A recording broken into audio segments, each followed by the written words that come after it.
Stocks on Wall Street surrendering their morning gains in a choppy session Wednesday. Let's get a market outlook from Ross Gerber of Gerber, Kawasaki in Santa Monica, California. Welcome back, Ross. Thank you. Well, Wall Street trading lower now for a second straight day. What do you see is behind this downdraft? Well, you don't think there's enough uncertainty out there, right? We've got, the election. We have extremely high valuations. We've got, a stimulus bill that's kicked in and out of Congress every week.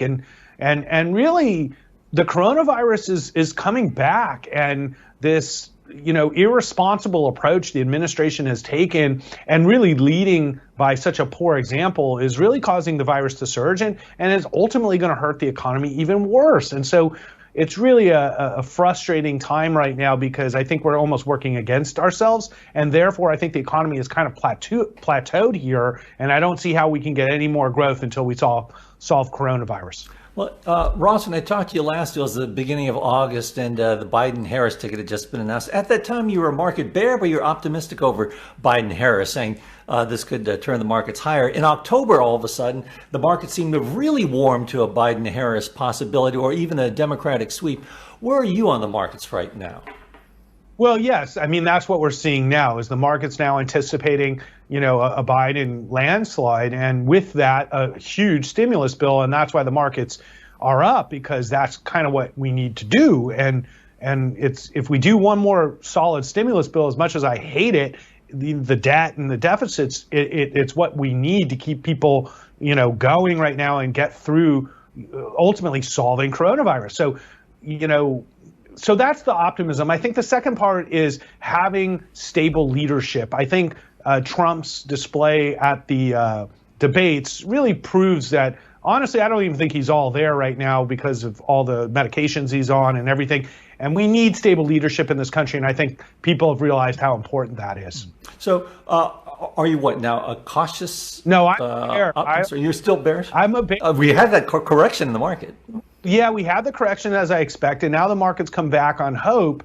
But the problem is, I think if Biden wins, then we get to sell the news thing, because the reality of solving coronavirus is going to be a real challenge for this nation. And we have not started the fight.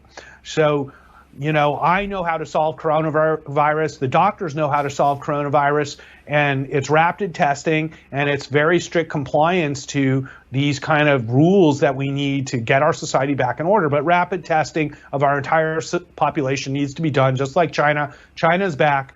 So I see those solutions coming in Q1, and so I'll be more of a bull, I think, after the inauguration. All right. You mentioned China. Let's talk about that in a second. But since you're in Los Angeles, entertainment stocks. Well, AMC, the shares are plunging today, almost losing a fifth of its value, atop the 13% that it lost yesterday. The CEO saying that the company may need to raise more capital through equity. What are your thoughts on AMC stock? Well, it's sad reality that we're facing, which is what I'm calling the end of bricks and mortar. So with coronavirus, the digital transformation has been sped up by, most people will say, a decade. And in that, we have big winners and big losers. The big winners being the Zooms of the world, and the big losers being bricks and mortar things like theaters or live music venues or restaurants, which I like to say is really the entertainment industry. So the entertainment part of our life in the bricks and mortar sense isn't coming back anytime soon.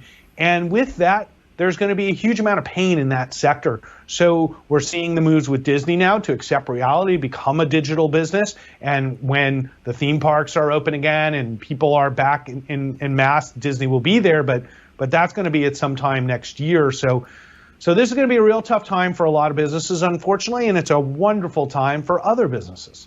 Like perhaps Netflix competing against AMC. Netflix is again today as well, right? And lastly, since you mentioned China, you saw I always follow your tweets every day, and you seem to be bullish on China. Why and how should investors play? And you're saying diversify into it.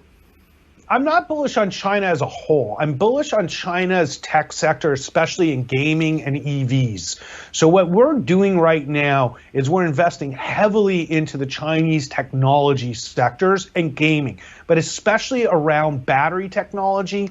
And this is also in Korea. So we're moving money into Korean and Chinese stocks that are focused around EV, battery technology, lithium, anything to do with the rise of EVs, which China is now leading. So we are very bullish on the tech sector of China, and China's, pretty much healed from coronavirus now, and the economy is starting to grow.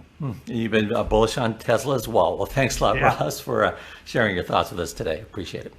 Thank you. Our thanks to Ross Gerber, Gerber Kawasaki. I'm Fred Katayama in New York. This is Reuters.